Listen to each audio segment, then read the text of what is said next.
folks, it's Bob out here at Serenity Hill. Hey, it's warming up. The ice is melting and getting to where I can get out and do some stuff without freezing my hands off. So we had last week we had about 5 inches of snow and that melted off, and then this week we had about an inch and a half, maybe more of ice. My roof held up on my solar kiln, which I'm very happy about. And the only casualty I had was I took care of everything else, but I forgot I didn't even think about my Easy Up out and back that's over the where my mortar mixer is, and it got about 5 inches of snow on it. Didn't fare too well, so yeah, it ripped the top of it and it collapsed and bent legs. So I'm gonna have to buy me a new Easy Out before the farmers market starts. So anyways, what I'm doing right now is until the weather gets warm enough, which it will be next week, it looks like it's going to start getting warm enough on the long term that I can start cordwood again, which would be nice. Then I can finish out up above the door and then here beside the door and get started on this wall over here where this big window is for the dining room. But in the meantime, I mentioned about the farmers market. We're last year they started a farmers market here in Ripley County, and evidently it went pretty well. And so they've started planning for the next year. And one of the things they offered was you could get a booth for a season. And I think the thing starts like mid-April. And so all the way in through September, that's like $50. Well, that's hard deal to beat, because most places when you go to somewhere for a weekend, it's 20, 30, 40 bucks for a 10 by 10 spot. And here I can get a 10 by 10 spot for 5 months for a whopping 50 bucks. And they ask that you be there at least 2 weekends a month, at least 2 Saturdays a month. So I'm going to do that and see if I can sell some things. And so what I'm doing right now is I'm taking some of my cypress that I've got because it's kind of it's more a moisture and water resistant, and that's beautiful, isn't it? And just hand carving some spoon rests and taking some of the oak that I've got, making some wooden spoons. Now it's looks kind of a weird design, but I like one where you can get down in a pot and it has a corner where you can scrape into the corner, and the handle's a little wider. The ones you get from a store that have the round handles, I've got pretty good sized hands and they're too small for me. And so this is out of oak. I've got the spoon carving knives. I got to carve me a little spoon slot in this. But that's one of the things that I'm working on, some little hand-carved, unique-looking wooden spoons, taking advantage of some of the wood I've got. And I used some 220 grit sandpaper to smooth this down. And this is, man, with it being oak, and it's as smooth as it's smooth, like, it feels like glass. It's so nice and smooth. So making some wooden spoons. And the other thing that I'm doing, I've got some more artwork here that I've been doing. Deb likes these. She seems to like this one the best. And this is the first go round that I did. And this is all scrap wood. This is all stuff that I cut down from 2x10, 2x12 cutoffs. And I cut it, this initial here, I cut 3 inches wide because the blade on my table saw comes up 3 1/4 inches. So I cut strips that were 1.5 inches thick by 3 inches wide, and then I can tip those up on the side, bring my table saw blade all the way up, and cut them down to just under 3/4 inch boards. And then this is just a series of 45-degree cuts. Cut one square and then 45-degree cuts all around it. And that's the same thing here. There's nothing. This is either straight pieces or 45-degree cuts. And this one I came up with a design from a guy on Facebook and thought that looked pretty cool. And then these are just things that I created out of my own warped imagination. And this is, it's hard to do justice to it from two-dimensional, but these are 14 inches square, as are all of them. And you can see maybe some of the difference in the heights there. And this is just a 4x4 fence post that I cut slots, cut at 20-degree angles, and then just put the high ends at different angles to make this little piece here. And it's kind of neat that you can see where the knots were in the wood. This happens to be pressure treated because that's what I could find readily available. So I made 2 of these. I got $10 into it. The backing is just a piece of 1/4-inch plywood from another project that I had. I made a lighthouse that we used on a float that the church entered in a homecoming festival back in the fall, and so I just taken that apart and made my 14-inch 1/4-inch plywood squares. The same thing I did here. These are about 14 1/4 with the frames. And all of this wood, including the frame, is just from those cutoffs and scraps. And I've got some more that I'm doing here. So I got some other things that I'm going to try for the farmers market. I got some ideas for some of the little signs, just little wall signs that people like to put up in a house with inspirational and faith messages on them. Simple to make. People seem to go crazy over them for a little house decor. And I guess that's what happened if you don't have cordwood walls with artwork and bottles built into the walls. You got to have something to put on the walls, right? So I'll be happy to supply that for them. And kitchen gadgets. And my sister came up. She was down visiting last weekend, and she's a quilter. And she said, "Well, you should make some clappers." I thought, what in the world, clappers? That sounded like a toy. Maybe do you take pieces of wood and clap it back and forth? I don't know. Sounds like a kid's toy. And then she showed me on Amazon, and all it is rectangular pieces of oak or other hardwood, round off the edges, and something like anywhere from 5 to 12 inches long by 3 inches wide by about 1 1/4 inch, 1.5 inches thick. Just no finish on it, just sanded nice and smooth. Some little grooves or flutes in the edges to make it easier to pick up. Round the corners off and use those for quilting. I thought, what in the world?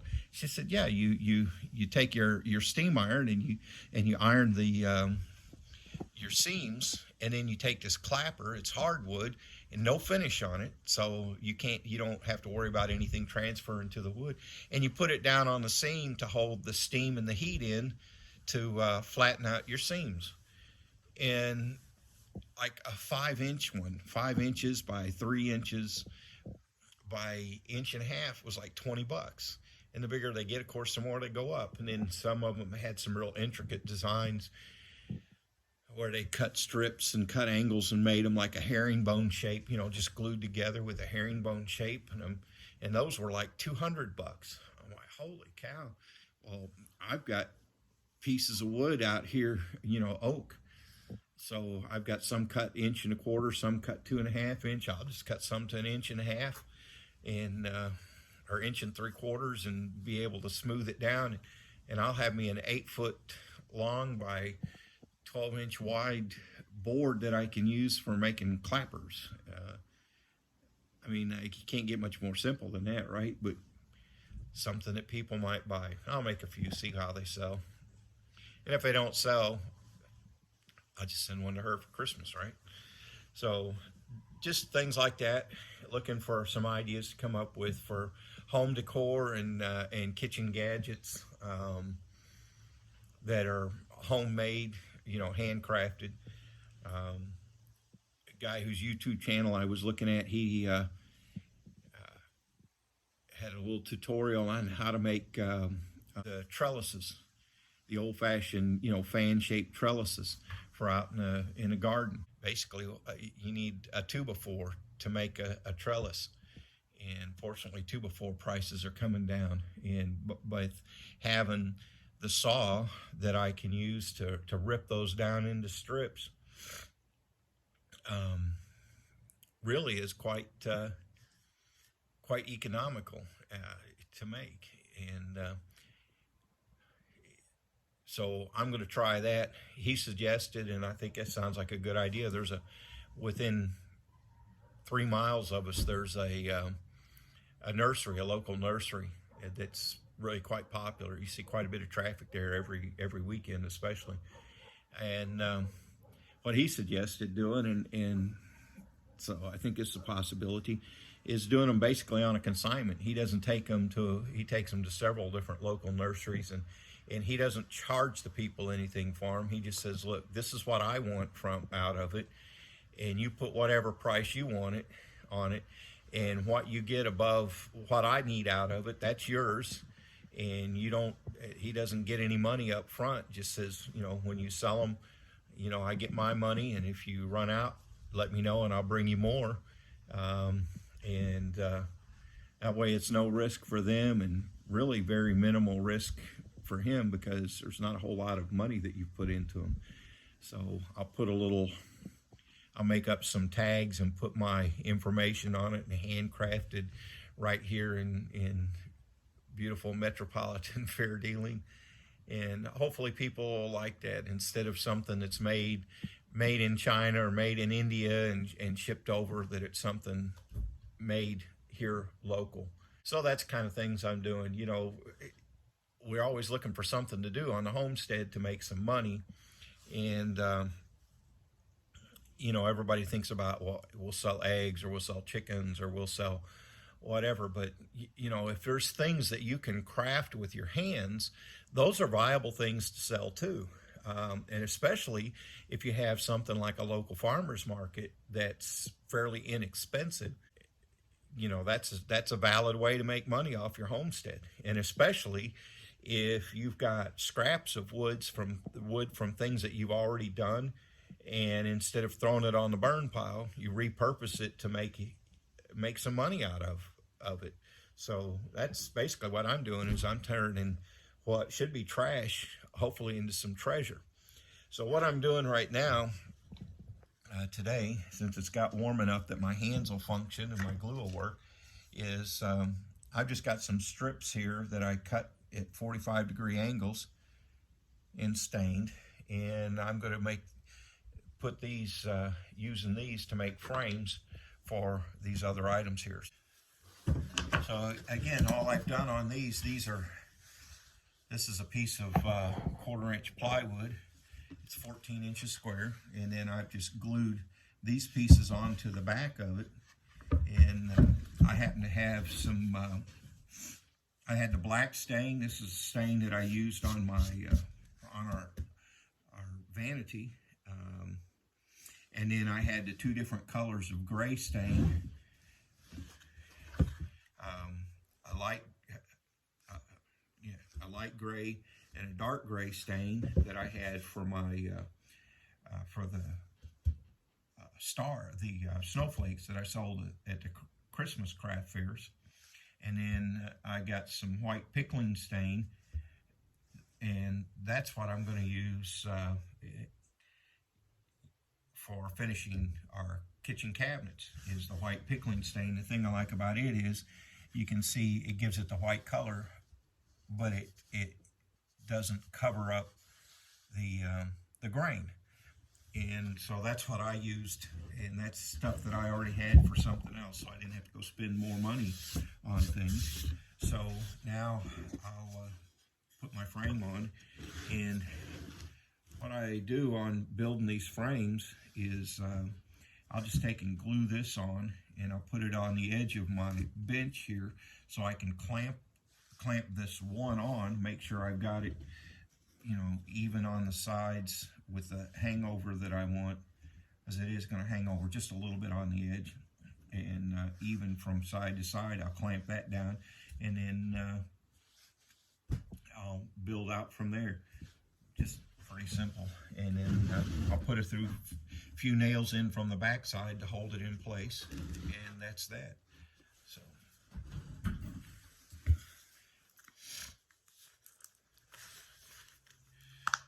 and these are just strips of wood that would have been thrown away. And I'm just spreading glue with my finger. You know, a lot of people, they spend money on these plastic glue spreaders, and I just happen to think next time I get one of those unsolicited credit card deals, that's what I'm going to use for a glue spreader. Put that junk mail to use. I love repurposing and reusing things instead of having to go spend more money and use something else. And again, I'll just kind of get this in place and kind of by sight and feel, make sure I've got it in the right place. Trying not to maneuver it around too much and get glue everywhere. You know, the tendency is to want to really put a lot of glue on, but you don't need near as much glue as we use most of the time. That's one of the things I found out. If you put glue too thick, it just squeezes out, and things want to squirm. If you put just a thinner film of glue on, then your piece doesn't squirm like that. Get that one clamped down, and then I'll just put these others, just set them in place to make sure that I like how it looks, and then I'll start gluing them down. And just by feel, yeah, that's about right. And then I'll just glue these down, and then again, I'm not using a real thick film of glue, and I'm trying not to get it too close to the edge so that it squeezes out. And the glue, you can wipe it off before it dries, and you can use a wet rag to clean it up, and just a thin film of it. And then I'll put some on the ends to glue the ends together. And then once this glue is dried and it's safe to handle, I'll turn it over and I'll take my my finish nailer, and I'll put some finish nails in. I got some 1.5-inch finish nails, and I'll put them in from the back side, and they're long enough that they'll go through the back side, through the wood here, and into the frame to hold everything all together. And I'll take some wire nails, some brads, and go in from the end to hold the framework together. So that's not that difficult. And again, you know, Debbie is like, well, you've already got all that equipment. Yeah, I'm just using equipment that I bought for building the house, and so it's not like I had to go out and buy a bunch of special equipment for building this stuff. And of course, you can do the same thing at home if you don't have all the tools. Of course, I couldn't imagine doing some of this stuff without the table saw and without the miter saw. It would be difficult to cut the wood down to size. But if you're doing any kind of construction, you've probably got a table saw, you've probably got a miter saw, and you can use those things for other purposes. It comes in handy. A way to take that piece of equipment that I've spent all that money on for building the house and use it to in turn make me some money. Now this Titebond glue, I'll have to get a wood. You see that white spot there? This Titebond glue, as it dries, it tends to turn white. So doesn't dry clear like Elmer's. So I have to get my damp rag and wipe that off, but unfortunately it'll clean up with the damp rag.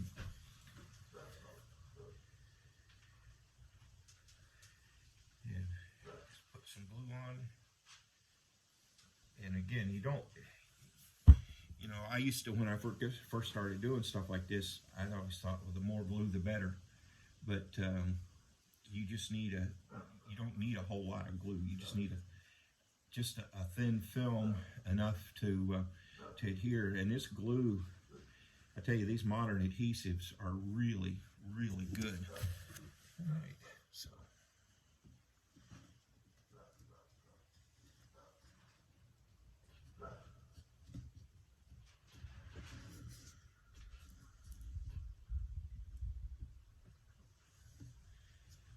And then, like I said, once it you need to give the glue about 30 minutes to really set up to where it's not going to fall apart on you, and then I'll just nail this stuff together. Just kind of hand fit it. Put some nails in to help secure it and hold it together, and I'll be good to go with my frame. Now, one of the things that I am going to do on my next ones, which I'll make one more set of this. I have 3 sets of them. And what I'm going to do is I'll try to sell these for $20 for one panel if you buy 3 panels. So you get like a set to put on your wall. That'd be $50. So, and you saw how difficult it was and how little time it takes to put a frame around it, and the difference it makes with the frame and without. I think the frame really accentuates it and gives it a great look. So that's that one. Trying to stay busy and trying to stay warm. And fortunately, it looks like from the extended forecast, the cold is, the really bad cold is behind us, at least for the next couple of weeks. So it gives us more opportunity to get some things done. All right, I'm going to get back to it. You know, I've never done artwork like this before, just like I've not done a lot of the things that I'm doing before. And one of the reasons why I'm sharing this stuff with you guys is people tend to be intimidated by things they've never done before. But what I want to try to get through to people and help people understand is, don't be afraid to try something you've never done before. Just because you've never done it before doesn't mean that you can't. And you know, Debbie and I were talking about this yesterday. She was worried about, you know, she's making some stuff. She's going to try making some pot holders and cozies and some and one of the things she's looking at, and I think is a neat thing, is, you know, handles on fry pans get worn. So just like a sleeve that slips over the handle on the fry pan that you can then use to pick it up. So, you know, she's trying some little things like that, and she says, well, but it's not perfect. I'm not an expert. And I said, look, people who are experts, they didn't get that way. They weren't born an expert. They didn't get that way overnight. They did it by starting out with things that might look kind of amateurish, but then the more they worked at it, the better they got at it. So if you want to become an expert at something, you've got to start somewhere. And yeah, what you're doing right off the bat, maybe it's not perfect, but it's pretty decent. And, you know, you do it and you say, well, I'd really like to do better. I don't think that looks quite good enough that I want to sell it to somebody. Well, that's fine. You can put it up in your own house. You can take it apart. You can throw it away. Or you can sand it all down and start over. But every time you do it, you get a little better. And the way you become expert at something is by just trying it. And maybe the first one isn't that great, and the next one will be better, and the next one a little better and better and better, and you learn as you go along. But if you never start because it's not perfect, then you'll never get to that point. Now, what I try to do with everything I do is do it as good as I can. But every time I do these things, I learn a little bit more, and the next one gets better, and the next one is better, and the next one is better. So that's how you become an expert. You make your mistakes, you have your things that don't look all that great, but you just keep trying and learning from your mistakes, and it'll get better as time goes on. So don't be afraid to get out there and start doing it so it's not perfect. And maybe people are going to criticize and say, well, that doesn't look very good. But when people say that to me, I just look at them and say, well, can I take a look at something that you've made and see how it goes? Well, I haven't made anything. Well, don't accept criticism from people that haven't done anything, because, they're criticizing you for your mistakes, but they've never done anything so that they've made any mistakes, right? So that's the only way to not make mistakes, is to not try. So get out there and try. Maybe it's not perfect. Maybe people will criticize. But, just keep doing what you want to do. Do it not waiting for people to say, oh, that's just so wonderful. But do it because you look at it and you go, you know what? I like that. I did that with my own hands, and I'm good with it. And whether other people think it's great or not, hey, I'm pretty happy with it. And, when you're making stuff to sell, some people are going to like it and some people aren't. Try to get better all the time. Look for things that people are buying, and just give it your best shot, and just be happy with what you're doing. And don't be afraid to get out there and try something. Until next time, this is Bob. Thanks for stopping by. Hope you have a good one. And again, don't be afraid to try something you've never, ever done before. You might just like it, and you might actually be good at it. All right, talk to you later. Bye.